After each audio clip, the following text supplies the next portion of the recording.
Vendredi, le 9 décembre, l'humoriste P.A. Méthode a donné tout un spectacle et nous a bien fait rire à la salle multifonctionnelle des Escoumins. Son deuxième one-man show Faire le beau était grandement attendu depuis 2019. J'ai rencontré P.A. avant le spectacle qui se disait bien heureux de nous rendre visite. Je suis en compagnie de P.A. Méthode, tout juste avant son spectacle aux Escoumins à la salle multifonctionnelle. Ça va bien? Ben, mais que ça va bien. Je suis content d'être rendu, tu sais, parce que, tu sais, on vient de moins en moins loin, tu sais, puis moi, j'aime ça aller loin. Là. En plus, moi, aucun problème. Moi, Natashquan, Fermont, ce que tu veux, moi, je vais partout. Fait que là, j'avais hâte de revenir aux Escoumins. Ça faisait longtemps que je n'étais pas venu. Bien, dernière fois, 2014, je crois. 2014, c'est que tu vois. Puis avant ça, je pense que ça avait pris un autre grand temps avant que je revienne. Je me souviens, j'avais été au CCM. Oui, c'est là que j'avais rencontré plein de Ross, leur nom de famille, puis je ne les croyais pas qu'ils étaient autochtones. Il était blond aux yeux bleus, mais voyons donc, t'étais rien d'autochtone. Mais non, je suis très content. Puis, tu sais, moi, j'étais un gars de petite place aussi, tu sais, fait que je sais que la dynamique n'est pas pareille, les gens sont plus proches, les gens se connaissent. Fait que j'avais hâte d'arriver, ouais. J'avais bien hâte d'arriver. Donc, P.A., parle-nous de ton deuxième one-man show. Oui, déjà. Faire le beau. Faire le beau, déjà, deuxième one-man show. Écoute, le premier qui a vraiment bien été, plus gros que nature, on a fait 317 000 billets, 495 représentations. D'accord. Là, celui-là, on était parti sur la même lancée et là est arrivé la COVID. Fait qu'on a été 2 ans à mettre le show sur pause. Fait que là, on a recommencé depuis peu, en fait, depuis le printemps qu'on a recommencé. Mais écoute, toutes les salles de spectacle, moi, là, honnêtement, j'ai énormément d'admiration pour les salles de spectacle puis les diffuseurs. Parce que c'est comme, tu sais, comme dans le temps, quand on était jeune, on remettait les souliers au centre, mais on faisait des équipes. Bien, c'est un peu ça qui est arrivé. T'sais. Ils se sont ramassés avec un paquet de spectacles, des spectacles qui étaient reportés, des nouveaux spectacles qui étaient supposés de rentrer dans l'horaire, des anciens spectacles qui ont décidé de ne pas revenir. Fait que, honnêtement, les diffuseurs ont fait une job de la mort. Oui. Puis, ben nous autres, ben moi, j'aime ça leur donner un coup de main aux diffuseurs parce que c'était pas d'eux. On n'irait pas partout où on va. Puis moi, comme je veux aller partout, ben j'ai besoin d'eux autres. Fait que je suis très content d'être là. Je sais qu'à soir, il y a des gens qui avaient leur billet acheté depuis 2019 parce que c'était le show de 2020. C'est hallucinant. Oui, c'est ça, justement. Ça a commencé en 2019, mais Ouais. as-tu dû réajuster tes textes selon Pas en tout. les circonstances? Non, Zéro une barre. OK. Moi, en fait, le show est intemporel un peu parce que je parle de moi. Oui. Tu sais, c'est sûr que je parle de période de ma vie dans mon spectacle. Fait que oui, il y a une chronologie dans le show, mais c'est pas tant un show actuel ou d'actualité ou quoi que ce soit. OK. Je parle des... Entre autres, C'est encore à jour. Là. Oui, c'est ça, OK. mais en fait, je parle aucunement de COVID, OK, ni de OK. curfew, ni de... Comment tu appelles ça en français, un curfew? Couvre-feu, merci. Tu sais, ça parle pas de couvre-feu, ça parle pas de vaccin, ça parle pas de rien. Tu sais, je pense que pendant 2 ans, le monde se sont assez écœurés d'entendre parler de ça. Puis moi aussi, je me suis écœuré comme tout le monde. Là. Puis, fait que non, mon show, ça parle de moi, ça parle de mes travers. On va à gauche, on va à droite, tout ça, mais c'est essentiellement un show sur moi. Puis faire le beau, ben c'était la suite logique de Plus gros que nature, parce que Plus gros que nature, tu sais, je me présentais au public. C'est la première fois que j'arrivais. Oui, c'est mon premier. Puis j'avais besoin aussi, tu sais, de dire aux gens, regarde, moi, je viens de là. Puis même si j'en parle souvent que je viens de Gaspésie, puis tout ça, mais j'avais besoin de me présenter au public. Puis c'est ce que j'ai fait avec le premier spectacle.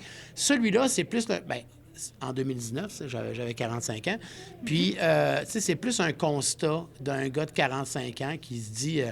ben moi, je fais ce métier-là dans la vie. Tu sais, j'ai certains privilèges que ma job m'amène, mais je suis qui, moi, dans la vie? Fait que faire le beau, c'est un peu ça. C'est que même si je me mettrais des vêtements à 2000 tu sais, je vais les enlever à la fin de la soirée. Là. Puis les 3 quarts du temps, c'est loué. Là, tu sais, fait que, c'est un peu ça que j'explique là-dedans. C'est que moi, je fais de l'humour parce que j'aime ça, parce que j'aime le monde. Puis, tu sais, être une star ou être une vedette, moi, c'est pas ce que je voulais nécessairement dans la vie. Malgré toi, ouais. Malgré toi, puis c'est le public qui décide ça. Oui. En fait, c'est le public qui décide si t'es une star ou une vedette. Puis, ben je pense qu'ils ont décidé que oui, j'en étais une, tout ça. Mais, tu sais, je vis pas tant bien que ça avec ça. Oui, bien, comment le vis-tu, justement? Oui, c'est ça. Oui. Non, moi, j'aime faire mes affaires à part. Tu sais, je ne vais pas dans les galas, je fais pas de tapis rouge non plus. Tu sais, il y a quelque chose qui me ressemble pas là-dedans. Puis ça me met mal à l'aise. Puis quand je suis mal à l'aise, mais je suis gaffeur. Tu sais, puis des fois, ben, tu sais, j'ai pas des belles faces. Puis tu sais, il faut tout le temps que tu aies des belles faces. Tu sais, puis il faut tout le temps que tu sois bien habillé. Tu sais, puis moi, à la dernière minute, hey, c'est vrai, on a un tapis rouge demain, j'ai rien à me mettre. Tu sais.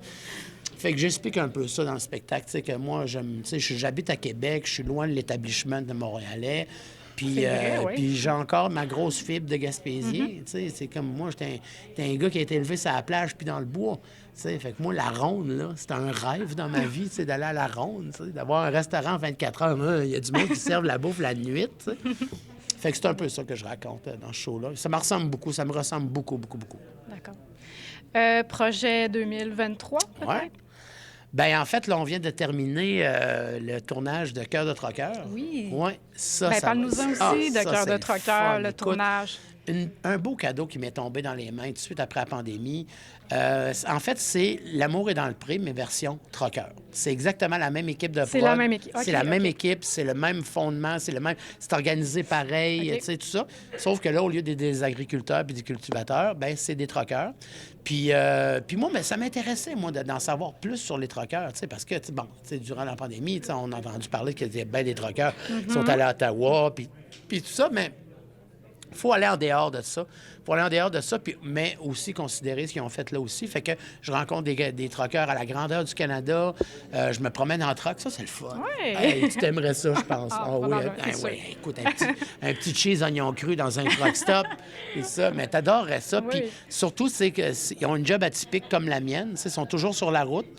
Ils rencontrent des gens partout, mais pour rencontrer quelqu'un, c'est difficile parce que, tu sais, c'est un milieu majoritairement d'hommes. Puis aussi, ben, ils partent une semaine, 2 semaines de la maison. Tu sais, fait qu'il faut des conjoints puis des conjointes qui sont prêts à vivre ça aussi, un peu comme nous, tu sais, nos conjoints ou nos conjointes sont obligés de vivre ça, la tournée puis tout ça. Fait que ça me ressemblait beaucoup. Puis surtout, c'était pas un dating show. C'était pas Occupation Double. Tu sais, j'arrête pas de le dire, mais c'est pas parce que j'aime pas Occupation Double, c'est une production, tu sais, incroyable. Jay, c'est un ami, mais, tu sais, je me voyais pas en train de boire des bulles dans un spa avec un troqueur à 11 h le soir. Tu sais, tu comprends le genre? Bon, non, mais, tu sais, il était là l'affaire. Ça fait que... Et il n'y a pas de prix au bout de la ligne. Il n'y a pas de prix. C'est uniquement l'amour. C'est l'amour. Oui. Et on met tout de leur bord. Quand tu dis c'est le show le plus pipé de la vie, là, genre, OK, elle aime ça, puis lui, il aime ça. Parfois, on leur fait faire ça ensemble. Tu sais, on arrange tout pour que ça marche. Puis jusqu'à date, on a des bons résultats, en tout cas. Jusqu'à date, on a des bons résultats. Fait que là, ben peut-être l'année prochaine, mais probablement plus que peut-être, mais on reprend une 2e saison. OK. Puis d'autres petits projets à gauche et à droite. Peut-être à refaire un centre Vidéotron aussi avec un show thématique. Sinon, l'été prochain, ben je m'en vais faire de la musique avec mon band un peu partout dans les festivals. OK, t'es musicien aussi. Oui, c'est ça. Fait que là, je fais de la musique. Mais c'est un peu dans la même formule que les Pornflakes avaient. C'est qu'on invite... Tu sais, comme l'année passée, j'avais Marjo qui est venu, Ludovic Bourgeois, Jonas, puis là, tu sais, j'essaie de pogner du monde qui rock, là. Ben oui. Okay. Fait qu'on va faire quelques gros festivals cet été avec ce show-là. C'est super le fun. Puis, ben peut-être faire retourner à la radio aussi. J'ai fait le 93.3 cet été. J'ai bien aimé ça. Puis, fait que, tu sais, jusqu'à on remplit encore. On remplit encore. On connaît bien. Et normalement, mon spectacle devrait finir en juillet 2023. Puis après ça, ben je vais prendre un peu de temps pour me reposer aussi. Parce que même si la pandémie était là pendant 2 ans, puis tu sais qu'on n'a rien fait pendant 2 ans, ça a tellement recommencé raide. Puis à travers ça, moi, je suis tombé malade 2 fois, parce qu'on n'est pas à l'abri de tout ça. Fait que, non, ça va me permettre d'avoir un peu de temps chez nous avec ma fille, mon chien, ma blonde. Là, ma blonde va être en crise que je l'ai mis en 3e dans l'énumération, mais c'est ça, je pense que je vais prendre un petit peu de temps pour moi. Puis la pandémie m'a fait réfléchir à ça aussi. À quel point on se donne. Puis on se donne, puis on se donne, puis on regarde pas. On se donne, on se dit, hey, tant qu'on est en santé, genre, let's go, c'est le temps. Ou bien la fameuse phrase, il faut le prendre quand c'est là. Quand ça passe, oui. Ben c'est plus ça. C'est genre, j'ai plus cette urgence-là. Ah ouais, des shows du monde. Tu sais, là, j'ai le goût de prendre mes affaires un petit peu plus relax. Ça va faire du bien. Ouais, c'est ça. Puis penser à moi aussi. Je rajeunis pas. Puis, tu sais, ma fille, elle vit aussi. Puis, je vais passer un petit peu plus de temps avec elle. Puis, ouais. Et puis, pour le temps des fêtes, qu'est-ce que tu as prévu? Ben oui, mais là, écoute, moi, le temps des fêtes, là, j'ai bien hâte au temps des fêtes. Ma mère, elle vient de la Gaspésie, tu sais, elle part de la Gaspésie, elle vient me rejoindre à Québec. Okay. La belle famille, tout ça, fait qu'on mange. C'est pas mal ça. Je fais mes pâtés la semaine prochaine. J'étais en vacances, je vais faire mes pâtés la semaine prochaine. Fait que je fais mes pâtés, je fais mes boulettes, je fais un paquet d'affaires. Moi, je cuisine beaucoup. J'aime ça, j'adore ça. Moi, j'aime la cuisine dans le temps des fêtes parce que, tu sais, c'est moitié salé, moitié sucré tout le temps. Tu sais, les petites boulettes sucrées, le pâté qui est salé, tu sais, comme... Puis, on dirait qu'on regarde pas dans le temps des fêtes comme, on s'en reprendra après les fêtes, là, tu sais. Fait que oui, bien, ça va être quand même assez mollo dans le temps des fêtes, passer beaucoup de temps en famille avec ma mère, mes beaux-parents, puis ma fille surtout, passer beaucoup de temps avec ma fille. Tu sais, quand je tombe en vacances, puis elle tombe en vacances, là, Vous en profitez. mettons que c'est elle qui gère mon horaire. Ah oui, c'est bien. Ben, c'est correct. Il n'y a aucun problème avec ça. Aucun problème. Ouais. Merci, PA, pour ton temps. Hey, merci à vous autres, puis merci d'exister, Caroline. On est content de venir vous voir. Tu sais, puis partout où on va, tu sais, il y a des endroits où on va, tu sais, comme les Escoumins, où on est allé à Chibougamau, à Fermont, tu sais, puis les gens nous disent « Hey, merci de venir jusqu'ici, tu sais. Ben oui. Mais en même temps, c'est merci d'avoir une place pour nous autres. Parce que moi, j'aime ça, venir ici, j'aime ça, venir aux Escoumins, j'aime tu sais, toute la Côte-Nord, tout ça, toute la Gaspésie, tu sais, aller un petit peu plus loin, tu sais. Il n'y a pas juste Montréal dans la vie. Non. Montréal, là, ça sent bizarre, puis c'est bizarre. C'est une drôle de ville, là, bizarre. Je pense que ça n'existe pas, Montréal, en fait. Tu sais, quand tu arrives pas loin du tunnel et t'envoies un spray d'en face, puis là, tu hallucines, tu penses que ça existe, mais ça n'existe pas. T'sais. La vraie vie est en région. La vraie vie est en région. Ben, en tout cas, je te souhaite bon spectacle ce soir aux Merci, Escoumins. Stéphane, puis bonne continuité à toi. Ben, merci beaucoup.